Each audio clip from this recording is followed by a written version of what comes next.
Hello dear bankers, a very warm welcome to JIB CIB वाला। कैसे हैं आप सब लोग? आई होप सब मस्त हैं, ज़बरदस्त हैं। संकल्प CA IIB बैच में हम साथ मिलकर तैयारी कर रहे हैं आपके पेपर नंबर 3 ABFM की। But before I move forward, एक क्विक टेक्निकल कंफर्मेशन दे दीजिए कि आप मुझे देख पा रहे हैं, सुन पा रहे हैं। मेरी तरफ से मुझे सब सही नज़र आ रहा है। आज हम मॉड्यूल डी शुरू करने जा रहे हैं दोस्तों। मॉड्यूल डी में टोटल अपन के पास 7 यूनिट्स हैं। आज हम 1/7 कर रहे हैं।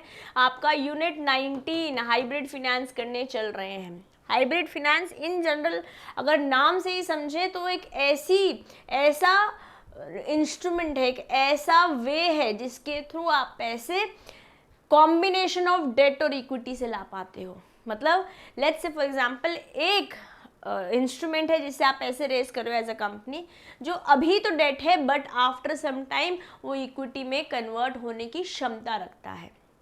ठीक, चलिए क्वेश्चन देखते हैं यहाँ से। This is your friend and your teacher CM में दिशा दुआ। यहाँ से कुछ डायरेक्ट क्वेश्चंस आएंगे, कुछ न्यूमेरिकल बेस्ड क्वेश्चंस भी करेंगे अपने 19th और फिर नेक्स्ट सेशन में 20th यूनिट के अंदर।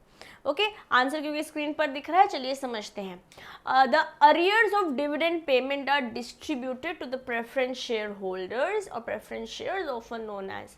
देखो क्या होता है, जब भी कोई प्रेफरेंस शेयर होल्डर होता है, ठीक है, उसको प्रॉफिट में से हिस्सा मिलता है। प्रॉफिट में से जो हिस्सा मिलता है उसको हम क्या बोलते हैं?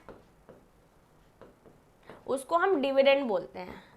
जब ये dividend, let's say for example profit था 100 रुपये का, ठीक है, यहाँ पे इस प्रेफरेंस शेयर होल्डर का हिस्सा था 2 रुपये, ठीक है। अब ये ऐसे ही 2 रुपये जितने भी डिविडेंड थे, ऐसे 2-2 रुपये या जो भी डिविडेंड थे इकट्ठे होते चले गए और बाद में अरियर्स मिल रहे हैं, अरियर्स इकट्ठा होते चल रहे हैं और बाद में इस प्रेफरेंस शेयर होल्डर को मिलेंगे। तो इसे क्या बोलेंगे? ये कौन से प्रेफरेंस क्या हो गया? बेसिकली एक्यूमुलेट हो रहा है, तो इसे बोलते हैं क्यूमुलेटिव प्रेफरेंस शेयर, जिस कारण से आंसर है B to the question on the screen. Am I clear? अब पार्टिसिपेटिंग और नॉन क्यूमुलेटिव स्क्रीन पे लिखा हुआ है, तो पहले इन दोनों को भी समझ लेते हैं, क्योंकि क्वेश्चन अगर डिफरेंट फॉर्म में आता है तो हमें आंसर डिफरेंट एंगल से भी डिफरेंट पर्सपेक्टिव्स का पता होना चाहिए। जैसे क्यूमुलेट में इकट्ठे हो रहे हैं, यहाँ पे हैंड टू हैंड दे दिए जाते हैं, क्यूमुलेट नहीं होते हैं, अरियर्स नहीं होते हैं नॉन क्यूमुलेटिव में। और पार्टिसिपेटिंग में मतलब जो आपका डिविडेंड है वो तो आपको मिल गया, बट बाद में अगर कुछ बच जाता है तो उसमें भी अपना हिस्सा लेने पहुंच जाते हैं ये पार्टिसिपेट करने चले जाते हैं बैलेंस बचे हुए प्रॉफिट में से भी, तो बोलते हैं पार्टिसिपेटिंग प्रेफरेंस शेयर्स। ठीक, आई होप फर्स्ट क्वेश्चन हो गया है सबको clear. Let's go to question number 2। Preference shares are hybrid financial products with element of. जैसे ही कोई भी चीज़ हाइब्रिड फिनेंशियल प्रोडक्ट इंस्ट्रूमेंट बन जाती है, जैसे ही कोई भी चीज़ हाइब्रिड फिनेंशियल प्रोडक्ट बन जाती है, उसमें दोनों की कंपोनेंट आ जाते हैं, डेट के भी और इक्विटी के भी, है ना। इस कारण से आंसर क्या हो जाएगा दोस्तों? इसी कारण से आंसर हो जाएगा C to the question on the screen. इसमें डिबेंचर का भी कहानी है और इक्विटी की भी, और ये मैंने आपके फर्स्ट स्लाइड में आपको हाइब्रिड फिनेंस का इन जनरल मतलब बता रही थी, मैंने वहाँ पर भी इसका आपको रेफरेंस दिया था। चलिए थर्ड क्वेश्चन देखते हैं। A warrant is a relatively option to buy a pre determined exercise price over a specified period of time. देखो क्या होता है, वारंट ना, जब भी कोई कंपनी वारंट इशू करती है, जैसे मान लेते हैं मैंने आपको एक वारंट इशू किया, तो मैंने आपको एक राइट दे दी। जैसे मार्केट में price let's say for example 30 रुपये है, मैंने कहा मैं आपको 20 रुपये में शेयर देने को तैयार हूँ, ठीक, बट ये आपको नेक्स्ट 1 ईयर में एक्सरसाइज करना, मैंने एक टाइम दे दिया मैंने लेट्स से फॉर एग्जाम्पल। तो ये शेयर खरीदने की मैंने आपको पावर दी है एक, और शेयर जो है वो लॉन्ग टर्म में खरीदे जा सकते हैं, इसलिए ये लॉन्ग टर्म रहेगा, है ना, लॉन्ग टर्म इक्विटी। तो आंसर क्या हो जाएगा? वारंट में क्या हो जाएगा? Long term equity. I hope warrant क्या होता है ये समझ में आपको आ गया। यहाँ से कभी कभी न्यूमेरिकल भी बनता है, इसको भी हम कोशिश करेंगे अपने कंटेंट में कवर करने की। Okay, I hope it is clear. Let's go to question number 4. Okay, as per dash guidelines, if the conversion takes place at or after 18 months but before 36 months from the date of allotment, the holder of the debenture will have the option to convert either partially or fully if the conversion takes place during this time। मतलब अगर 18 महीने से 36 महीने के अंदर conversion हो रहा है किसी डिबेंचर का किसी इक्विटी के अंदर, ये होल्डर के पास राइट है, तो ये किसने दी है हमारे को राइट? हमारे को आरबीआई ने दी है राइट, सेबी ने दी है, फिनेंस एक्ट ने दी है कि फिनेंस रूल्स ने दी है। ये जो गाइडलाइंस हैं ये हमको किसने इशू करके दी है दोस्तों? ये हमको दी है सेबी ने। बेसिकली मैं आपको चाहती थी कि ये इन्फॉर्मेशन आपको समझ में आए, है ना। डिबेंचर होल्डर के पास ये राइट होती है, and that is why I brought this question to you in form of SEBI.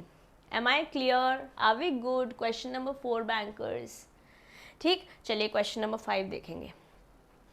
Dash financing is normally for raising funds for specific projects or to finance an acquisition। मतलब मान लेते हैं आपको एक कंपनी खरीदनी है, ठीक है, you want to buy this।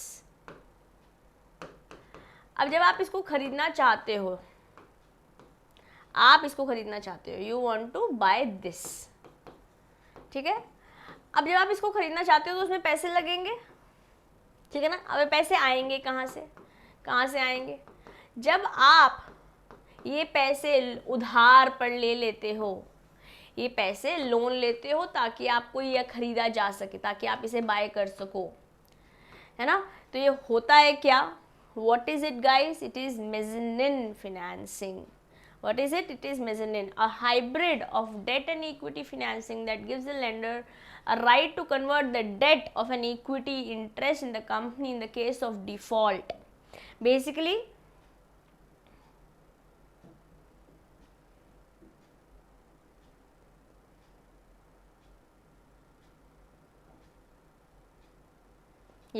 so basically guys I think there was some tech problem, अभी ठीक लग रहा है मुझे। हाँ, बेसिकली क्या हो रहा है, जो ये लोन लिया अपन ने, है ना, ये जो लोन लिया अपन ने, यहाँ पर मेज़ानिन फिनेंस के अंदर ये ऑप्शन होता है। एक्चुअली क्वेश्चन इनकम्प्लीट है, इसे क्वेश्चन को ऐसे होना चाहिए था, यहाँ पर ऑप्शन पता होना चाहिए था कि जो अभी लोन है वो फ्यूचर में शेयर्स में, इक्विटी में कन्वर्ट हो जाएगा, तभी तो आपको आंसर पता चल पाएगा ना। ये मैंने सिर्फ on the face of it बताया था कि पैसे खरीद ले रहे हैं, लोन की तरह ले रहे हैं, बट मेज़ानिन फिनेंस में एक्चुअली होता क्या है दोस्तों? This is how it happens, क्योंकि हाइब्रिड है ना मेज़ानिन भी, डेट और इक्विटी का कॉम्बिनेशन है, जहाँ पर राइट दी जा रही है कि जो अभी जो डेट है उसे हम इक्विटी में कन्वर्ट कर देंगे अगर जस्ट इन केस डिफ़ॉल्ट होता है। डिफ़ॉल्ट मतलब पैसे अगर देने में, जो पैसे वापस देने थे, जो लोन था ना, जब वापस देना था, पैसे जब उधार लेते हैं तो वापस देते हैं ना, तो अगर वापस नहीं दिए तो इक्विटी में कन्वर्जन का आपको ऑप्शन मिलेगा। M I clear? क्वेश्चन जो है थोड़ा सा इनकम्प्लीट है, ये पूरी बातें लिखी होनी चाहिए थी, तब आपको सही से आंसर पता चलता।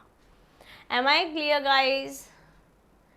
ये वाले लोन को अगर वापस नहीं देते हो तो कन्वर्जन का ऑप्शन मिल गया इक्विटी शेयर में, और इसी को बोलेंगे मेज़ानिन finance. Am I clear guys now? Okay, let's move forward। आगे बढ़ते हैं 6th क्वेश्चन की ओर। Which of the following is innovative hybrid? इनमें से कौन सा इनोवेटिव हाइब्रिड है?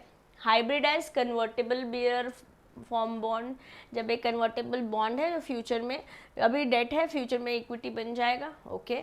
Hybrid as a risk management strategy for commodities, एक तरीके से आप हेज कर रहे हो, फ्यूचर की रिस्क को हेज कर रहे हो, कवर कर रहे हो through hybrid, just in case, जैसे हमने मेज़ानिन फिनेंस के बारे में बात किया था, है ना। To mandate foreign exchange risk, ये भी एक इनोवेटिव हाइब्रिड है।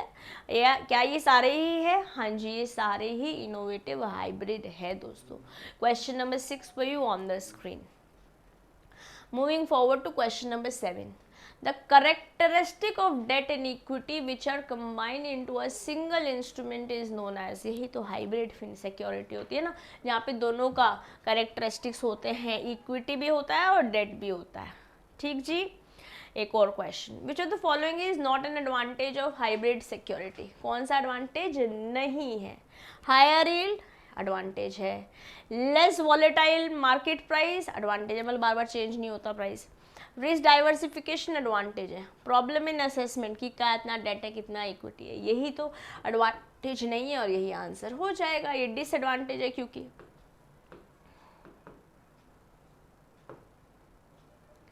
ठीक जी, question number 8 clear to everybody? Very well, let's go to read, जहाँ पर हमने डिसएडवांटेज एडवांटेज को पढ़ रहे हैं। हायर यील्ड जनरली ज़्यादा मिलता है, लेस वॉलेटाइल, क्योंकि मार्केट रेगुलर है, प्री डिटरमाइंड रिटर्न्स हैं, इसलिए ये लेस वॉलेटाइल है। और रिस्क डाइवर्सिफिकेशन ऐसे हो रहा है क्योंकि हाइब्रिड सिक्योरिटीज़ को आप डाइवर्सिफाई कर सकते हो। Overall risk for the issuer as these do not have strict definition of either equitable securities और डेट सिक्योरिटीज़, दोनों ही कॉम्बिनेशन है। और असेसमेंट डिफिकल्ट है क्योंकि दोनों इक्विटी भी है और सिक्योरिटी भी, इसलिए इन्वेस्टिंग थोड़ी सी कॉम्प्लिकेटेड यहाँ हो जाती है। And with this we complete hybrid financing. जो वारंट वाला टॉपिक हमने पढ़ा था उस रिलेटेड एक न्यूमेरिकल मैं नेक्स्ट सेशन में आपके साथ करूँगी, जो कि पार्ट रहेगा यूनिट 20 का। ठीक guys, if you have not yet join this Telegram group, कर लीजिए ज्वाइन। यहाँ पे मैं सारे नोट्स एक्सेट्रा आपके साथ शेयर करती हूँ और आप इस प्लेटफॉर्म को मेरे से बातचीत करने के लिए भी इस्तेमाल कर सकते हैं। ठीक, we wish you all a very very happy Diwali guys. This Diwali bring lot of happiness in your life. This is my hope and prayers for all of you.